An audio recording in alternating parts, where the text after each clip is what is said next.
Hi everybody. This video might be very personal. And as you know, I've been speaking about the situation with my dad and the deja vu just a year ago, a little bit over. I sat with my mom. This time, I believe because I live closer now, they decided for him to have palliative care at home. When my mom was that sick and I sat with her the last days, I was living in another part of Sweden and it took me almost 3 hours to get there. So then they arranged a bed and I could be with my mom for 4 days until she passed. With my dad, he's at home and he has healthcare there. There are nurses and things that are popping in every 1.5 to 2 hours, I think it is. And today, when I was there, I had such a huge anxiety. I didn't know what to do with myself. My heart was pumping and the angst, the anxiety was nothing I had for so long. And I thought, my God, why? After I've been dealing with this for 2.5 weeks now, I thought he would die twice before and he's still hanged in there. But today he hasn't been eating anything, not even a little bit of cream or whatever that they tried to give in, and he almost doesn't drink anything either. And he was just sleeping. He was not that much aware that I was actually there. So I don't know, because to the doctors, the nurses or anybody, my dad has always been that man that says that everything is fine, I'm in no pain and I have no worries and everything is great, I don't need any help, I'm fine, you know. And he does that still today, even when he's so sick. He still says, there's nothing wrong with me. Well, I don't need you. Why are you here buggering me? And so I don't know if it's my own anxiety or if it is actually his anxiety. Because when you're going towards to die, I don't know. I mean, I'm not there yet, but I know they have a lot in the palliative care. They have drugs for anxiety and worries and things like that. So I might have to talk to the nurse about this because it's not normal that I have so much anxiety today. So I don't know, because my dad is too close to me, so I'm not objective. I don't know if it's me to seeing him like that or if it actually is him. I really don't know.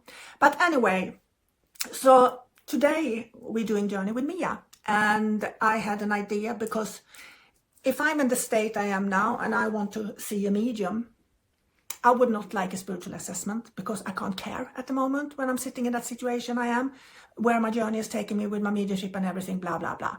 Not that I go to a medium anyway today, because I listen very good to my own soul and my own spirit and my own compass, where I'm supposed to be and where I'm supposed to go. And I wouldn't need an evidential either, because I already know life goes on after that. So of course it's nice to hear from my mom maybe, but it's not nothing I would book a session for.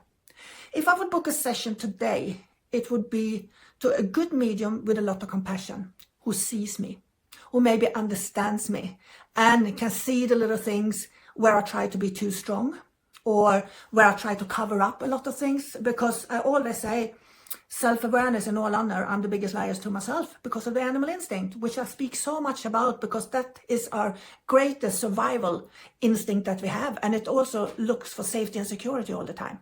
So it's very easy to fool yourself. But I would like to see a medium then who could have a good discussion with me, where I can cry my eyes out, feeling small, pitiful, feeling sorry for myself, and they holding the space for me. And with their intuitiveness and maybe the psychic ability, they might say the right things for me to cope a little bit better maybe in this situation.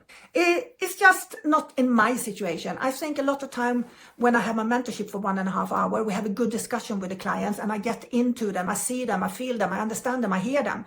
And when we discuss their development, for example, I'm not only talking to them about it, but I also get the feel and everything. So I'm not just going to deliver bang, bang, bang, bang, bang, and they're going to say yes or no. They would have a nice conversation where they actually feel that I feel them, I hear them, I see them. And I think that's something we miss a lot when we do private sittings and readings and everything like that, because we are so schooled and trained that, oh, you're going to deliver the evidence. Oh, there's not going to be any cold reading or anything. Well, I think sometimes we don't have to prove a point. We just have to be there as a nice human being, holding space for another beautiful human being. And maybe, like me, thank God for good friends. Thank God for my partner. But not everybody understands you.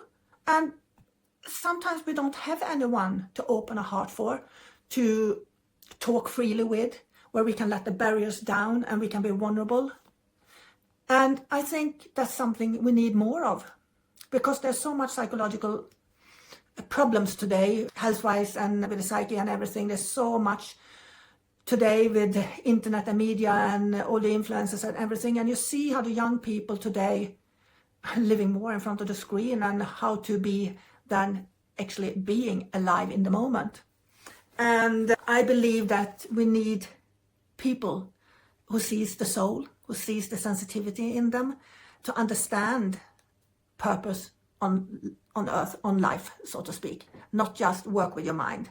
And I know there's great psychologists out there who might do a fabulous job, but I've been to a couple who's been really, really bad because they didn't see me. They just want me to do certain exercises to get through, to be stronger as a person, learn to say no and blah, blah, blah. Well, that comes automatically, I have noticed, when I got to know myself and my own self-worth. Because when I feel the self-worth and I start to love myself, I don't want to make violence on myself. I try to be kind to myself and realizing that my life is only about me. Yeah, I have my children, which I will take a bullet for any day. I have my husband, who is great, but I'm losing my parent now, and my dad has been my hero. He's always been there since I was a kid. He making up for what his father didn't, so he always made sure he took care of me. He's been supporting me in regardless what I've been doing in my life. He's been my rock, and now he's laying like an infant and need help with everything, and it's really, really sad to see him like that. But that's life. And sometimes people are like me. We don't like to talk to people about what we're going through, because I have a little bit, I'm getting better at talk about it, but I still have that little thing that, oh my God, I'm just talking about myself. Who wants to hear my self-pittiness and things? So I usually are strong while I'm going through things, and then I crash afterwards. And that's when I'm coming back to myself, that's when I'm ready to talk about things, more or less. So our own psyche is very complicated. And I believe that what you can't do anything about, don't waste your energy on it. That's been my motto for quite a lot of time in quite a lot of situations. But when it comes to my dad, it's like I have no shields. It's like it's just hitting me. Sorry, I'm going to cry. But it's like I can't protect my vulnerability when it comes to him. And maybe it's beautiful in its own way. But if I could wish, please, God, please, Mom, take him home, because he has suffered enough now. And yeah, this was very personal, and if you don't like to listen to it, just scroll by. But I promised myself when I was starting to do these videos, it's not going to be just love and light, fluffy fluff, and everything is good and brilliant. I go through life like anybody else, and at the moment it is quite emotionally draining, and I'm very tired and I'm very sad. So thank God for good people around you. Love you to bits, you know who we are.